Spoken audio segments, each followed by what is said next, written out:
ఇవాళ మన సబ్జెక్ట్ అదే. సబ్జెక్ట్లోకి వెళ్దాం. అంతకన్నా ముందు ఒకసారి ఆ వివరాలు చూద్దాం. మళ్లీ ఫామ్లోకి రావాలంటే ఏం చేయాలి? ఇది కేసీఆర్ బీఆర్ఎస్ లో మెదులుతోన్న ప్రశ్న. ఇంకే ఉంది, సెంటిమెంట్ సెగలు రేపుదాం అన్న కాన్సెప్ట్ కు ఫిక్స్ అవుతున్నారా అన్న డౌట్లు తాజాగా కేసీఆర్ మాట్లాడిన మాటలను బట్టి చూస్తే అర్థమవుతుందంటున్నారు.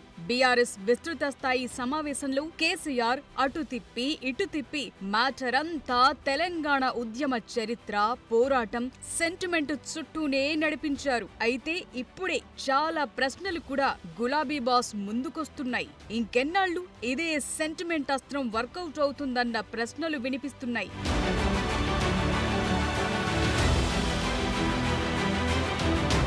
మొన్నటి అసెంబ్లీ ఎన్నికల్లో బీఆర్ఎస్ ఓడిపోగానే నేతలు, క్యాడర్ నుంచి వచ్చిన డిమాండ్ ఒక్కటే, పార్టీ పేరు మార్చేద్దాం, బీఆర్ఎస్ తీసేసి టీఆర్ఎస్ పెట్టుకుందామన్నారు. అంటే పార్టీ పేరు నుంచి తెలంగాణ అన్న పదం తీసేయటంతోనే పేగుబంధం తెగిపోయిందని అప్పట్లో ప్రత్యర్థి పార్టీలు విమర్శించాయి. అంటే తెలంగాణతో బీఆర్ఎస్ కు ఇంకేం అనుబంధం మిగిలి ఉందన్న ప్రశ్నల్ని సంధించారు. ఇప్పుడు మళ్లీ తెలంగాణ సెంటిమెంట్ ఎత్తుకుంటున్న కేసీఆర్ గత 10 ఏళ్లలో అధికారంలో ఉన్నప్పుడు ఉద్యమకారులకు, కవులు, కళాకారులకు ఏం చేశారన్న పాయింట్ను తెరపైకి తెస్తున్నారు.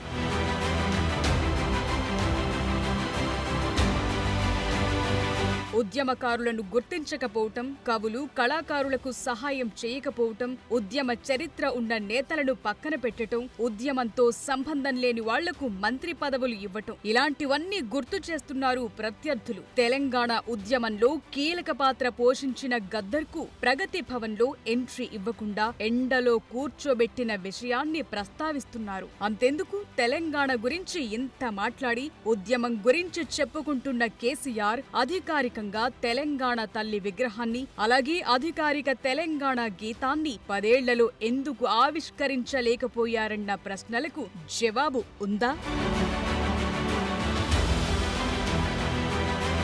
సో ఒక దశలో తెలంగాణ సెంటిమెంట్ చుట్టూ రాజకీయం తిప్పి క్యాష్ చేసుకున్న పరిస్థితి ఉంది. కానీ ఎప్పుడు అదే సెంటిమెంట్ అంటే కుదురుతుందా అన్న ప్రశ్నలొస్తున్నాయి. పైగా తెలంగాణ పేరు చెప్పి సెంటిమెంట్ అని చెప్పి పాలనలో తెలంగాణ ఆనవాళ్లు లేకుండా, కేబినెట్ లో పదవుల్లో ఉద్యమకారుల జాడ లేకుండా చేసి మళ్లీ ఇప్పుడు అదే అస్త్రం ప్రయోగిస్తానంటే కుదురుతుందా అన్నది అసలు పాయింట్.